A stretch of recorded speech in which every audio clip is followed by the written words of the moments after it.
ಇನ್ನೊಂದು on the way ಇದೆ Mark. So ನಿಮಗೂ ಏನಾದರೂ ಸುದೀಪ್ ಸರ್ ಈ ಸಿನಿಮಾದಲ್ಲಿ ಮಾರ್ಕ್ ಹಾಕಿದಾರಾ ಅಂತ? ಮ್ಯಾಮ್, ಮಾರ್ಕ್ನಲ್ಲಿ I have not played any part. But then ಪ್ರತಿಯೊಂದು ಶೂಟಿಂಗ್ ಸೆಟ್ಸು ಅಥವಾ ಅವ್ರದ್ದು ಎಲ್ಲೇ ಒಂದು ಇದು ಇದ್ದಾಗ ಐ ಹ್ಯಾವ್ ಸೀನ್ ಇಟ್. ನಮ್ಮದು ಫ್ಲಡ್ದು ಡಬ್ಬಿಂಗ್ ಬೇರೆ, ಐ ಮೀನ್ ಎಡಿಟಿಂಗ್ ಬೇರೆ ಮಾಡ್ತಿದ್ರು ಸುದೀಪ್ ಸರು.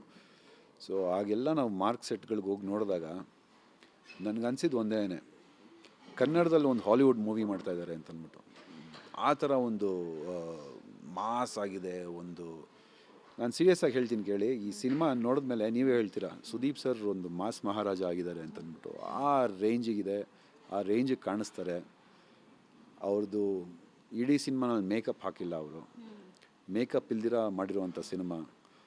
ಆ್ಯಂಡ್ ಅವರು ಬೆಳಗ್ಗೆ ಎದ್ದು ಫ್ರೆಶ್ ಆಗಿ ಪಟ್ಟಂತ ಹೊರಡ್ತಿದ್ರು, ಹೆಂಗಿದಾರೋ ಹಂಗೇ ಕಾಸ್ಟ್ಯೂಮ್ ಚೇಂಜ್ ಮಾಡಿಕೊಂಡು ಆ ಮೂಡಿಗೆ ಬರ್ತಿದ್ರು. ಅವ್ರದ್ದು ಒಂದಷ್ಟು ಮ್ಯಾನರಿಸಮ್ ಇದೆ ಅದರಲ್ಲಿ. ಐ ಥಿಂಕ್ ಆ ಸಿನಿಮಾ ರಿಲೀಸ್ ಆದಮೇಲೆ ಎಲ್ಲರೂ ಅದನ್ನು ಮಾಡೋದಕ್ಕೆ ಶುರು ಮಾಡ್ತಾರೆ.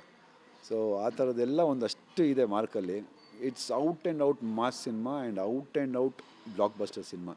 ಎಷ್ಟು ಚೆನ್ನಾಗಿ ಮೇಂಟೈನ್ ಮಾಡಿದಾರಲ್ಲ ಸುದೀಪ್ ಸರು ಅವರ ಇದನ್ನು ಫಿಸಿಕ್ನ. ನಾನು ಮೊನ್ನೆ ನಮ್ಮ ಇಂಟರ್ವ್ಯೂನಲ್ಲಿ ನೋಡ್ತಾ ಇದ್ದೆ, ಸಕ್ಕತ್ತಾಗಿ ಕಾಣಿಸ್ತಾ ಇದ್ರು, ಚಾರ್ಮಿಂಗಾಗಿ ಕಾಣಿಸ್ತಾ ಇದ್ರು. ನಾನು ಕೆಲವರು ಇತ್ತೀಚೆಗೆ ಒಂದಷ್ಟು ಸಿನಿಮಾಗಳು ನೋಡಿದಾಗ ಹೀರೋಗಳು ಯಾಕೋ ದಪ್ಪ ಆಗಿದ್ದಾರೆ ಅಂತ ಅನ್ನಿಸ್ತು, ಜೊತೆಗೆ ಏನು ಫಿಸಿಕ್ ಮೇಂಟೈನ್ ಮಾಡಿಲ್ಲ ಅಂತ ಅನ್ನಿಸ್ತು. ಸೊ ಅಫ್ಕೋರ್ಸ್ ಹೀರೋ ಅಂತ ಅಂದಮೇಲೆ ನಾವು ಕಂಪ್ಲೀಟ್ಲಿ ಒಂದು ಮೇಂಟೈನ್ ಮಾಡಬೇಕು, ಯಾಕಂದರೆ ನೀವು ಸೂಪರ್ ಸ್ಟಾರ್ಗಳು ಈಗ. ಸೊ ಸುದೀಪ್ ಸರ್ ನೀಟಾಗಿ ಬ್ಯಾಲೆನ್ಸಾಗಿ ಮೇಂಟೈನ್ ಮಾಡಿದ್ದಾರೆ ಸಕ್ಕತ್ತಾಗಿ ಅಂತ. Ma'am, that is what I always talk about. ಏನಕ್ಕೆ ಅಂದರೆ ನನಗೆ ಸುದೀಪ್ ಸರ್ದು ಪ್ರತಿಯೊಂದು ವಿಷಯ ನಾನು ಏನಕ್ಕೆ ಅಷ್ಟೊಂದು ಮಾತಾಡ್ತೀನಿ ಅಥವಾ ಅಷ್ಟೊಂದು ಹೇಳ್ಕೊತೀನಿ, ಖುಷಿಯಾಗತ್ತೆ. ಇನ್ನೊಂದು ಆನ್ ದ ವೇ ಇದೆ ಮಾರ್ಕ್. ಸೊ ನಿಮಗೂ ಏನಾದರೂ ಸುದೀಪ್ ಸರ್ ಈ ಸಿನಿಮಾದಲ್ಲಿ ಮಾರ್ಕ್ ಹಾಕಿದಾರಾ ಅಂತ? ಮ್ಯಾಮ್, ಮಾರ್ಕ್ನಲ್ಲಿ I have not played any part. But then ಪ್ರತಿಯೊಂದು ಶೂಟಿಂಗ್ ಸೆಟ್ಸು ಅಥವಾ ಅವ್ರದ್ದು ಎಲ್ಲೇ ಒಂದು ಇದು ಇದ್ದಾಗ ಐ ಹ್ಯಾವ್ ಸೀನ್ ಇಟ್. ನಮ್ಮದು ಫ್ಲಡ್ದು ಡಬ್ಬಿಂಗ್ ಬೇರೆ, ಐ ಮೀನ್ ಎಡಿಟಿಂಗ್ ಬೇರೆ ಮಾಡ್ತಿದ್ರು ಸುದೀಪ್ ಸರು. ಸೊ ಆಗೆಲ್ಲ ನಾವು ಮಾರ್ಕ್ ಸೆಟ್ಗಳಿಗೆ ಹೋಗಿ ನೋಡಿದಾಗ ನನಗನ್ಸಿದ್ದು ಒಂದೇ, ಕನ್ನಡದಲ್ಲಿ ಒಂದು ಹಾಲಿವುಡ್ ಮೂವಿ ಮಾಡ್ತಾಯಿದ್ದಾರೆ ಅಂತಂದ್ಬಿಟ್ಟು. ಆ ಥರ ಒಂದು ಮಾಸ್ ಆಗಿದೆ. ನಾನು ಸೀರಿಯಸ್ ಆಗಿ ಹೇಳ್ತೀನಿ ಕೇಳಿ, ಈ ಸಿನಿಮಾ ನೋಡಿದ್ಮೇಲೆ ನೀವೇ ಹೇಳ್ತೀರಾ ಸುದೀಪ್ ಸರ್ ಒಂದು ಮಾಸ್ ಮಹಾರಾಜ ಆಗಿದ್ದಾರೆ ಅಂತಂದ್ಬಿಟ್ಟು. ಆ ರೇಂಜಿಗಿದೆ, ಆ ರೇಂಜಿಗೆ ಕಾಣಿಸ್ತಾರೆ. ಅವ್ರದ್ದು ಇಡೀ ಸಿನಿಮಾನಲ್ಲಿ ಮೇಕಪ್ ಹಾಕಿಲ್ಲ, ಅವರು ಮೇಕಪ್ ಇಲ್ದಿರ ಮಾಡಿರುವಂಥ ಸಿನಿಮಾ.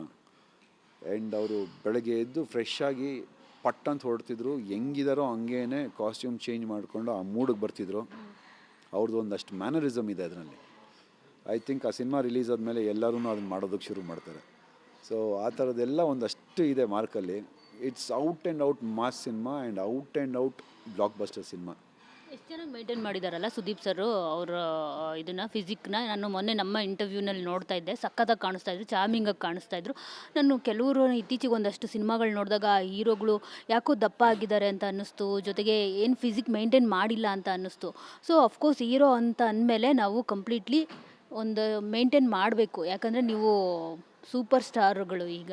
ಸೊ ಸುದೀಪ್ ಸರ್ ನೀಟಾಗಿ ಬ್ಯಾಲೆನ್ಸಾಗಿ ಮೇಂಟೈನ್ ಮಾಡಿದ್ದಾರೆ ಸಕ್ಕತ್ತಾಗಿ ಅಂತ.